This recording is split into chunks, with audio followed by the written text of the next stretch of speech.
প্রিয় ভগবত প্রেমীরা, আমরা সবাই সরস্বতী দেবীর পূজা করি, প্রার্থনা করে জ্ঞান বুদ্ধি চেয়েও থাকি।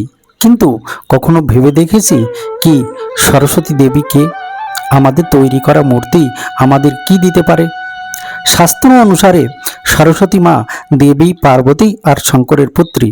ওনার স্বরূপ শ্বেতবর্ণের, রাজহাঁসের উপর সওয়ারি, মুখমণ্ডলে মৃদু হাসি, পবিত্র পদ্মফুলের উপর বিরাজমান। এক হাতে শাস্ত্র, এক হাতে জপের মালা, দুই হাতে বীণা। 4 হাত বিশিষ্ট এই দেবীকে আমরা মা বলে ডাকি।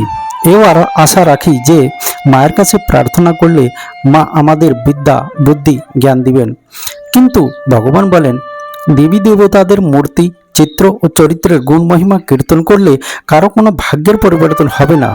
তবে হ্যাঁ, দেবী দেবতাদের গুণ বিশিষ্টগুলোকে যদি জীবনে ধারণ করে আচরণ করা হয়, তাহলে জীবন অবশ্যই দেবী দেবতাদের মতোই হয়ে যাবে। তাই এখন সরস্বতী মায়ের চিত্র ও চরিত্রের গুণ বৈশিষ্ট্যগুলোকে অনুসরণ করা যাক। সরস্বতী দেবী মানেই জ্ঞানের পরাকাষ্ঠা, জ্ঞানের সর্বোচ্চ শিখরের এক প্রতিমূর্তি।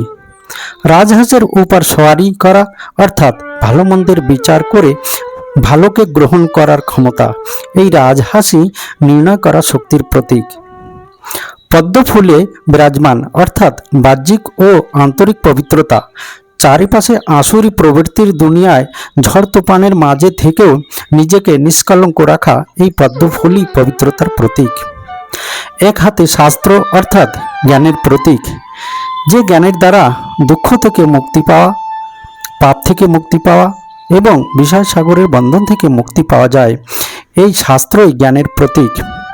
এক হাতে জপের মালা অর্থাৎ নিরন্তর জ্ঞানকে অনুশীলন করা, যাতে জ্ঞানের অভ্যাস সদা স্মৃতিতে বিদ্যমান থাকে, এই মালাই অভ্যাসের প্রতীক।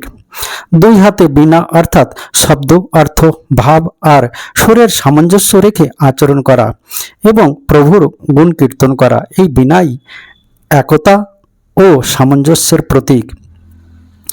সরস্বতী মায়ের কাছে চাইলে কিছু দেয় না, তবে হ্যাঁ, যখন কারো জ্ঞান হয় যে কর্মই ধর্ম আর কর্মই পূজা, কর্মই বানায় ভিখারি ও রাজা, তখন এ মূর্তির প্রতি শ্রদ্ধা ভক্তি রেখে পূজা অবশ্যই করবে।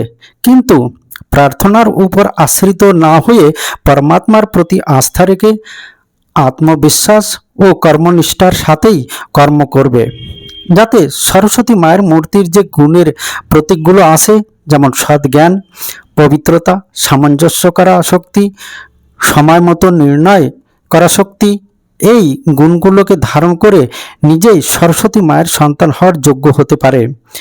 এই সমস্ত গুণগুলো যে আত্মার ভিতরে এসে যায়, সেই আত্মাই সরস্বতী মায়ের সন্তান অর্থাৎ দেবীর মতো হয়ে যায়।